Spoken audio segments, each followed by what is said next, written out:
Welcome to the Landlord Chick podcast, the podcast that helps you take control of your real estate investing journey, one step at a time. I'm your host, Karina Brown-Ufinger, and each week we dive into strategies, tips, and stories from the world of real estate investing to help you build wealth, create passive income, and achieve financial freedom. Hey everyone, thanks so much for tuning in to another episode. And this week's topic is reading. And before you hit the mute button or just pass up this podcast, just give me 3 minutes. Give me 3 minutes of your time, and I'll bet you by the time that 3 minutes have passed up, you won't even realize it was 3 minutes because you'll be so engaged in this conversation. So I think it's kind of interesting. Last month, I received a message over on Instagram from a listener, Taylor from Nebraska. And he asked me I'll sort of summarize this question here, but he asked me about how does someone go about reading in a world where there's so much information thrown at us on a daily basis? And it seems like every day he opens up TikTok or a real estate blog or even a Facebook post. Someone's telling him about a new book he's got to either read or listen to, or a new podcast that he's got to listen to. How on earth in today's world do we sort through this information? And at one point, do we have information overload? And are we reading too much? There's a lot to unpack there. And I think for every single one of us in this world where we have so much information available at our fingertips, this is a completely applicable topic for every person. I mean, if you're listening to this podcast, likely you're someone who likes listening and absorbing information.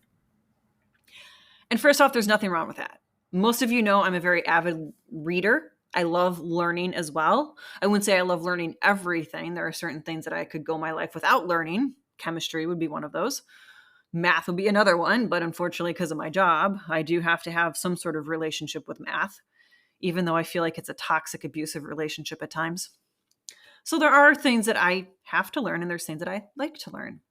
And for me, a lot of my learning comes from books, not so much videos from YouTube. I wouldn't even really say podcasts is necessarily where I do a lot of learning. Most of my learning comes from books. So I think it's important for us to understand, how do we wade through all of this information that's at our fingertips? And as Taylor says, at what point are we reading too much? Now, first I want to clarify that I think reading too much doesn't necessarily just apply to physical books. It applies to audiobooks. It obviously applies to Kindle books. And I think we can apply this to YouTube videos. It can be applied to podcasts.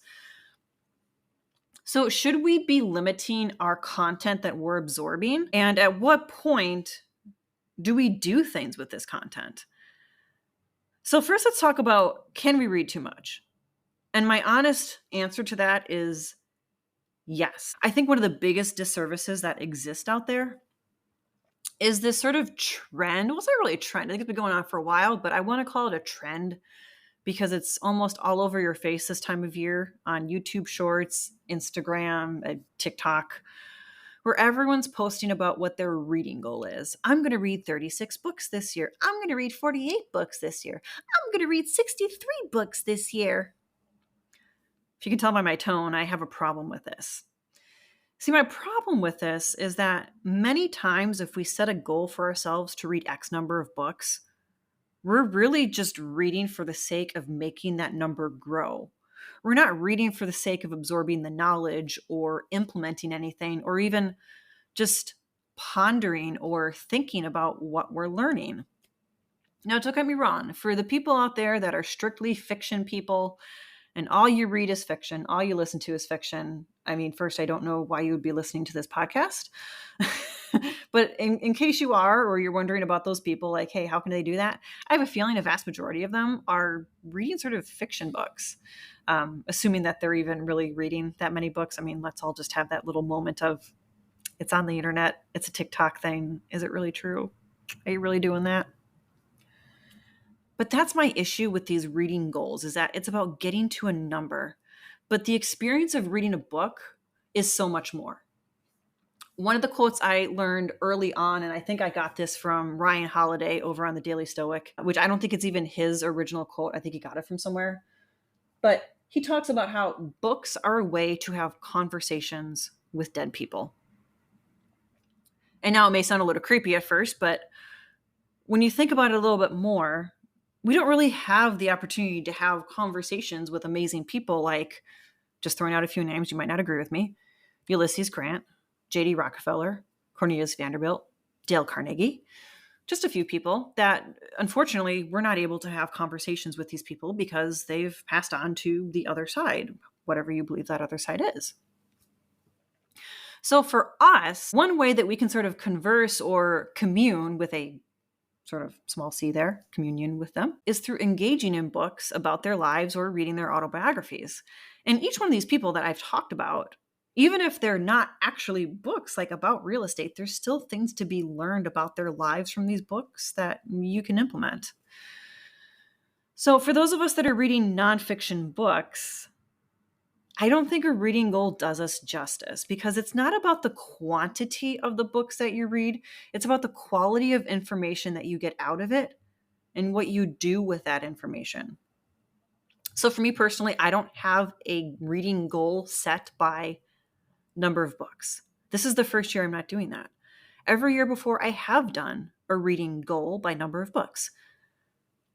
But after Taylor's question, I decided to dive into this a little bit on my winter sabbatical. I like to take the time from Christmas, well, the week of Christmas all the way to usually the week of New Year's completely off. And during that time, I like to kind of go down rabbit holes and, research things, self-improvement, whatnot, plan out 2025, if I haven't already planned it out. And so as I was doing this, I sort of began to realize that I need to figure out a different strategy other than the number of books. So I've created a reading calendar. So in my reading calendar, spoiler alert, it labels every single month of the year. And in each month, I have allocated what books I'm going to read. Now, for me, this ties into my bigger lifestyle plan that I created from a Tony Robbins course. So the template came from a Tony Robbins course. And so he has you break down stuff by 30 days, 60 days, 90 days. So for me, creating this reading calendar tied into what my 30-day, 60-day, 90-day goals were in each areas of my life. But for you, maybe it is just as simple as thinking about what the books you want to read this year and assigning a specific month or maybe 2 months to read the book. So what I did was I went through and I assigned mostly 2 books to each month. For me, I have a daily reading habit of 25 minutes in the morning. And then 4 times a week, I have a reading habit of 25 to 35 minutes in the evening. So I do have a considerable chunk of time donated to reading in my week, which is why I'm kind of able to confidently say I can go through 2 books. Now, there are some books that I've carried over to like 3 months because they're bigger books. We'll talk about this in a moment, but I don't want to just race through a bigger book just to like check that off and have that done and know that, oh my gosh, I read that book in the 30 days like I needed to. There's a lot of grace that's accounted for in this reading calendar because, again, it's not about the quantity. I already know what books I'm going to read this year. So if I already know the specific books I'm going to read, there's no necessity to kind of like race through them all and kind of take my time and absorb them and enjoy them. And in the realm of fiction, if I do have a few fiction on there, I do occasionally read fiction, guys. I know it may not seem like it, but occasionally I do. But with the fiction books, it gives me the time to enjoy them. With the nonfiction books, it gives me the opportunity to ponder and think about them. Because again, I already know what I'm reading. So there are some books, like I said, they're on there for 3 months. So this year I'm going to be reading The Millionaire Real Estate Investor. I've read it before, which I'll talk about again in a couple minutes here. But that is a big book in itself. But then also I know I'm going to want to spend more time in that book. So I've allotted 3 months to reading that book. And that makes sense for me because of what I want to do with that book at this stage in my life. So one thing that I want you guys to consider doing is making a reading calendar and identifying the books that you would like to read this year, not just in real estate, but kind of all segments of your life. If you haven't done the Tony Robbins course where you create segments of your life or identities, I forget what he calls them, maybe even calls them roles, I kind of forget. But make a list of the variety of books that you want to read, but don't focus on the number of books. Focus on the quality that you're going to get from your experience with these books, because reading is supposed to be an experience. It's not supposed to be a race to the end to see if you can read 48 books before September comes, and then you can just take November, October, and December off from reading. That's not what reading's about. If that's what reading is about for you, I'm sorry, but you've missed the point. Reading is about engaging in the process of learning and thinking and being part of an adventure or a story. So I strongly consider the fact that you guys should create a reading calendar. Look at your shelves, identify what will be appropriate, applicable for you to read, and then, of course, interject those fun books. Those are super important. So if you're someone like me who for years was programmed to be an overachiever and sort of learn about everything, I encourage you to interject at least, I'd say, 4 books that are just pleasure books. Nothing that you're gonna necessarily take an obscene level of notes on, nothing that you're trying to like implement from. Maybe you want to read some great John Grisham books, or I don't know, maybe if you're a female, maybe Colleen Hoover, Kit Hoover. I think they're both. No, Kit Hoover's like some TV host. Colleen Hoover, or Judy Blume, whoever, maybe whatever it may be. Interject those books that are just more for fun. Books that'll just engage you and make you have a good time. I recently was super surprised.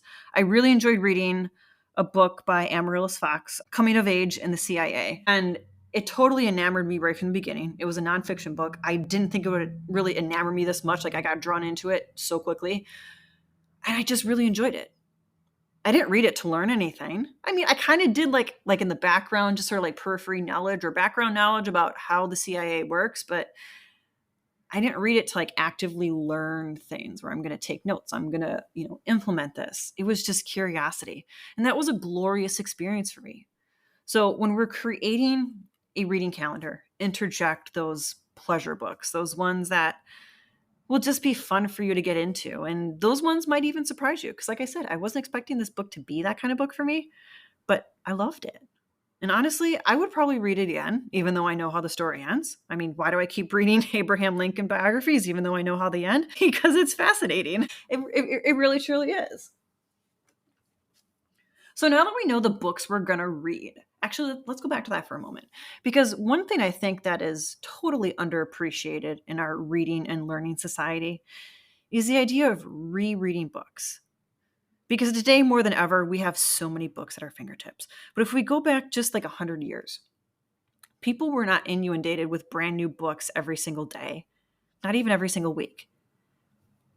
I think at one point during all of my like history-loving research, somebody had decided or made the equation that in the Victorian times, people got what averaged out to be 2 new books published a year. Not purchased or anything, but just like out there. So it came out that on average, 2 new books were published per year in the United Kingdom.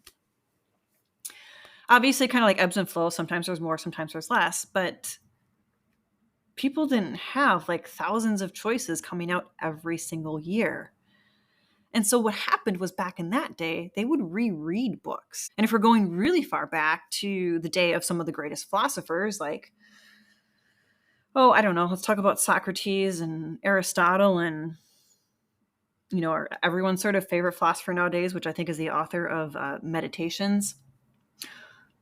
Can't remember his name right now. I have his book on my shelf, and no, I have, well, actually, I don't have Meditations on my shelf. I have another one that I found. I'm still trying to get my hand on a copy of Meditations. I buy them secondhand, guys, so it's not like I'm just going to waltz into like Barnes & Noble and buy the brand new edition or go to Amazon. These sort of books I try and buy secondhand, but that's my own thing. But all these philosophers, it was very common for them to reread books just because they didn't have a plethora of books to choose from. There weren't hundreds or thousands coming out every single year. So it wasn't uncommon for them to reread books. And I think there's something to be said for rereading books that we've lost. We've lost this idea of what can come out of rereading a book.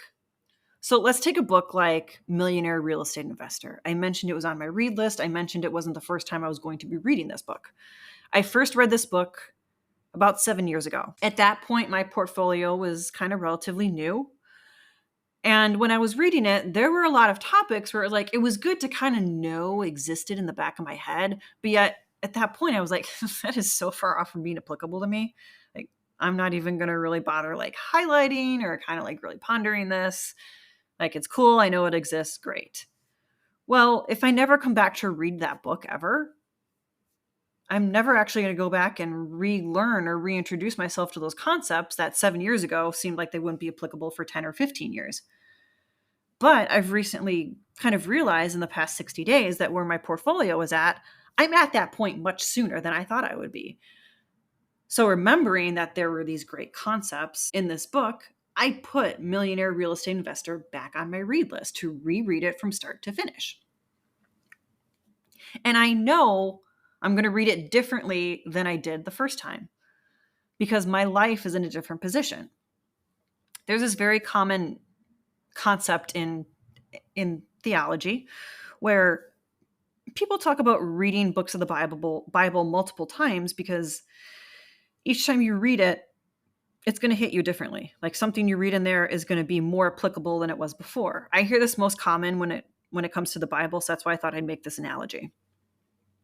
And I think the same goes for other nonfiction books. Please don't be offended if you didn't like the fact that I lumped Bible into nonfiction and sort of made it, I don't know, less sacred or something. Please don't get offended by it. Please don't inundate my inbox with those things. I do have a high respect for the Bible, so I just understand I'm not trying to do it any disrespect. But I think there's something to be learned from rereading these nonfiction books and reading them from the new perspective. Another good analogy would be that, so I have a friend who, when she was in her 20s and 30s, she loved Sex and the City. Now that she's into her late 40s, maybe early 40s, she tried rewatching Sex and the City and she's like, this is awful. I no longer relate to this. She's picking it apart a million different ways. Her experience with it is totally different. That's the same thing that goes for these books. Your experience with these books is going to be different than where you were when you first read it 5 years ago, 7 years ago, 3 years ago, 15 years ago. I don't know. So I think it's really important to reread books because you're going to be rereading them with a fresh set of eyes, assuming that either your life is in a vastly different place or a certain amount of, or a considerable amount of time has passed. So I strongly encourage you to put a couple rereads in your reading calendar, ones that were very influential to you when you first read it, or ones that maybe strike a little flame in your head and go you know what? I think there's something that might be really applicable to my life right now that might help me solve problems A, B, and W in my life. So when you're looking at yourself, don't forget the books you've already read. And also when you're making your reading schedule, remember that you want to make it realistic. I don't want you to be putting 4 books on every single month. Be realistic with this, accommodate for the length of the book, but then accommodate for how much general time you have to devote to reading or listening to an audiobook. And remember, we're not just doing any sort of normal reading. We're going to get into this next, but we're doing sort of active reading. So be realistic. Maybe at your point in your life, you don't have the opportunity to devote roughly 90 minutes of reading on X number of days like I do, and that's totally fine. There's no judgment. There's nothing wrong with that because, again, we're talking about quality and not quantity. Maybe you'll knock it out of the ballpark and get so much more out of your books than maybe I do because I feel like I have so much time to devote to reading that I have more books on my reading calendar. I don't know, but give yourself some grace in this. Okay, so getting onto this idea of can we read too much and this constant idea of learning. This is where it's important to develop this style of actively reading. So we're not talking about your fiction books here. And I'm not even talking about your fun nonfiction books. So getting back to my book, Life Under, or Coming of Age in the CIA, or Life Undercover in the CIA. I forgot the title of it was, but it was written by Amaryllis Fox. That was a fun read for me. It was a nonfiction, but I wasn't reading it to absorb or actively learn, just sort of passively learn. I passively learned about the CIA. But the majority of our books, we want to be actively reading because we're trying to learn things from them. One of the best things you can do when you're learning things from books is write them out. We've all heard this at school at some point, that there is this hand-brain connection, that when you write something out, it sticks in your brain easier. Whether it be from a lecture or a book that you're reading, writing out notes is great. I know we all love highlighting books, but I think there's really something to be said for highlighting, plus maybe in the margins, if you're somebody who doesn't mind marking up your book and you can, making notes about these things and how it hits you, or rewording something so that you know you understand it. If you're someone who doesn't like writing in your books, or maybe there's just not enough room on the sides of the book, then I want to introduce you to the concept of a commonplace book, and then I'll give you sort of the updated version of this. So commonplace book is a term that's mostly from like the 19th century to mid 18th century. And it's this idea that back in those days, people had commonplace books where they would write down everything that they learned, whether it be from a book, a conversation with someone, or just observing and doing things in life. And usually these books were organized by subject. So maybe there was a section about bird watching in someone's commonplace book. Maybe there was another section about surveying real estate. Maybe there was another section about agriculture. But these commonplace books were divided up by subject, and then every time they learned something, they'd go back and they'd add it to this commonplace book, and then they would be sure to attribute where they got this knowledge from. Now, for me personally, I tried using a commonplace book for a couple years. I still kind of do, but Ryan Holiday, Daily Stoic again, introduced me to a more modern concept of this, I would say. And some of you might kind of laugh at this and go, this is modern. To me, it is. It's a nice updated version of the commonplace book. But what Ryan Holiday does is he has, at this point, probably hundreds of boxes. So those boxes that we used to store our 4x6 pictures in, or his might even be like totes now, or like watertight containers. But he has hundreds of these boxes, and he uses index cards to write out what he learned from each book. These note cards are organized by subject within a book. So let's just randomly think of a book here. Let's think of, okay, I have next to me a Dale Carnegie book about how to win friends and influence people.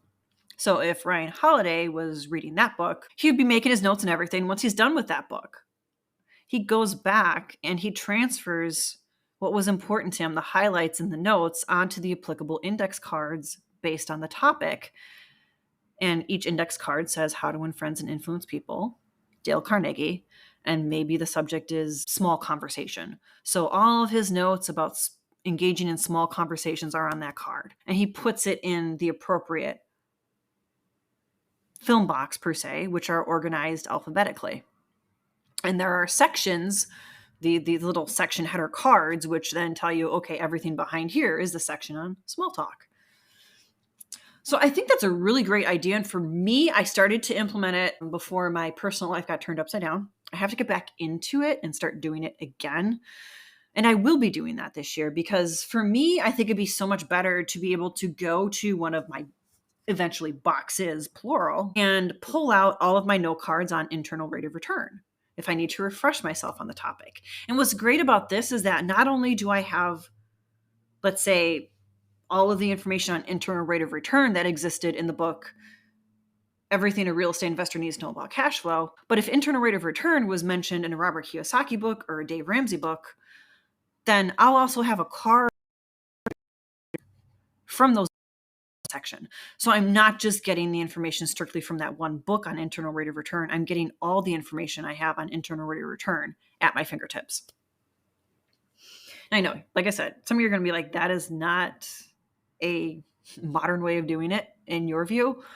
For me, it's certainly an upgrade from the commonplace book. And again, getting back to the hand and mind connection, I think this is going to be ultimately the best system for myself.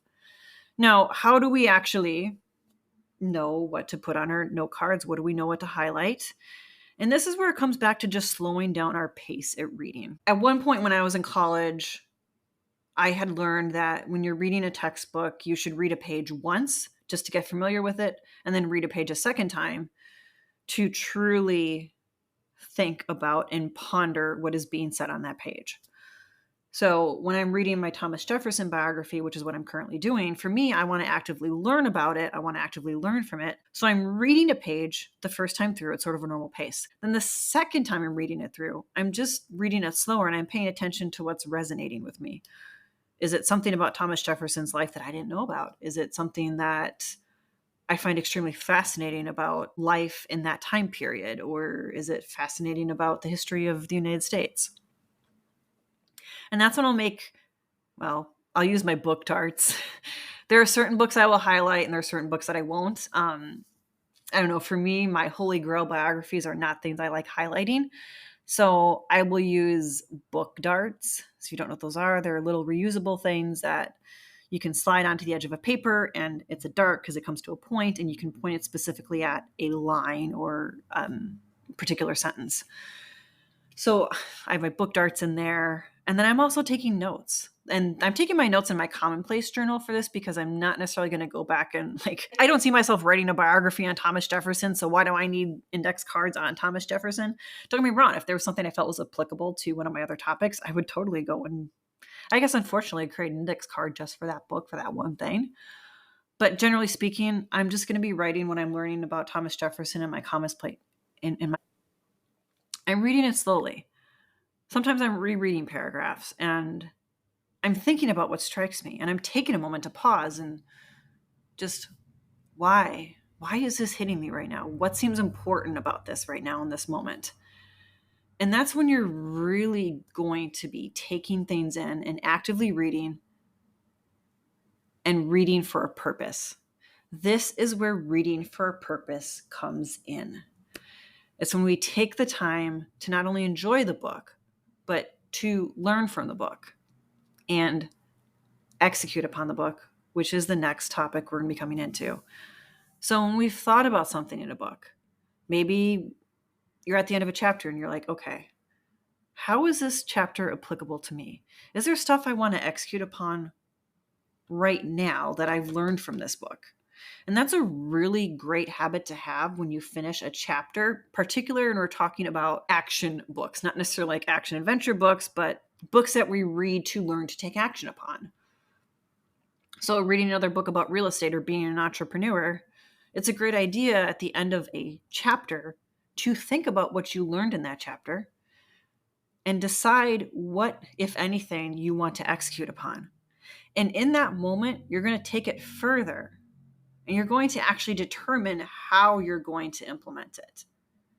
Because one of the key things to understand, and this is something I got from watching an author on MSNBC, I didn't read the book. I don't think I'm ultimately going to read the book, but it was a female author, and I thought maybe her book was called "It's All in the Execution," but I could be wrong. Maybe I'm just remembering that from the Henry VIII sweatshirts that I find hilarious. If you're a history nerd, you'll get it. If you don't, then I'm sorry. But in this book on this NBC show, she was talking about how for many people, what limits their ability to get to their mile marker for success is the fact that they learn, but they don't execute. So one of the things that I think it's super important for us to remember when we're on our active learning adventure is to be creating ways to implement what we learn. And this is another reason why we don't want to have a number of books that we're reading, because this comes back to quality. When we're learning from books and we're figuring out ways that we can implement what we learned from them to further ourselves and further our lives, we shouldn't be focused on the number of books that we're reading. We should be focused on the quality of information that we're getting and that we're implementing from reading these books. So if you're reading a real estate book, maybe you want to implement a new system for how you evaluate properties from a cash flow perspective. Maybe you want to implement a new system dealing with day-to-day operations for your Airbnb or your vacation rental. Great. These are all feasible examples of what you should be doing to implement what you learned from a book. And keep in mind when you are going through this process of learning and implementing that sometimes it takes a while to build a habit. So that's why it's another good reason to limit the number of books that you read, because building a habit is something like it's 30 days for the first level, but then ultimately the third level is 180 days where it just becomes force of habit or second nature. So in that regard, we don't want to be trying to implement too many new things throughout the course of the year, because then obviously something's going to give and we're just going to be constantly adapting how we do things. And nothing's ever really going to be consistent to the point that we know if a system works or not. In the meantime, you could have changed a system that worked perfectly great for you. but then you changed it to something that became maybe more cumbersome or harder for you. Well, what are you ultimately doing to yourself in that point? Is it really a service? It really seems more of a disservice. So in today's world, I think we need to engage less in information for the quantity of it and more for the quality. One of the things I've personally done, and this is sort of like an extra tidbit here, this wasn't part of the podcast, like scripted all when I outlined it, but I even recently made a list of topics that I am interested in learning about. This isn't just necessarily for professional, but also for personal.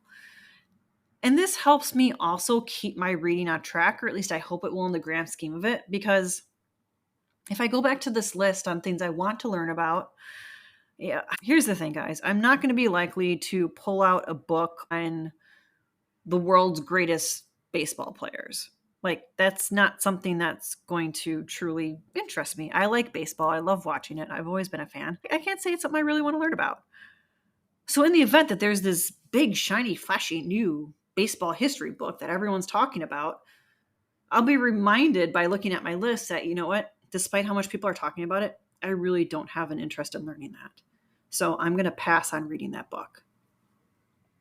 I think it's also great to have a list of things you just generally want to learn about, so that if you have this spark where you're like, man, I really want to learn something right now in this moment, but you don't want it to be what you've already been learning about, you just go to that list and, take a look at it and go like, hey, you know what? I'm going to Google how to make puff pastry from scratch right now because I want to learn something new and it's on my list. So that was a little extra tidbit for you guys. But getting back to Taylor's question, Taylor, yes, you can read too much. Information overload is exactly something we need to worry about in today's world. And I think we need to give ourselves the grace to focus more on quality than quantity.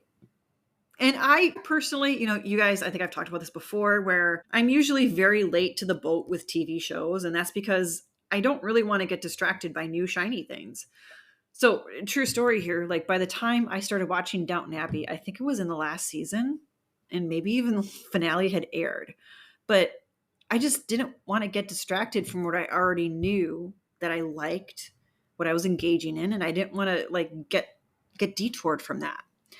So for me, I feel like having a reading schedule and having a list of what I want to read, what I want to learn about, keeps me from getting distracted by those shiny new books. And then I let it kind of like pan out, like, hey, I go back on Amazon or Goodreads and, all right, this book came out last July. What are the reviews at now? Did they just take a nosedive to where the book gets like a 3-star rating? No, maybe chances are then I don't really want to devote my time to it. And by then, there will be plenty of people who will have summarized the book in one form or another on YouTube or a podcast. And then I'll be able to say, you know what, I really should read that book because there's probably a lot in there that's applicable for me.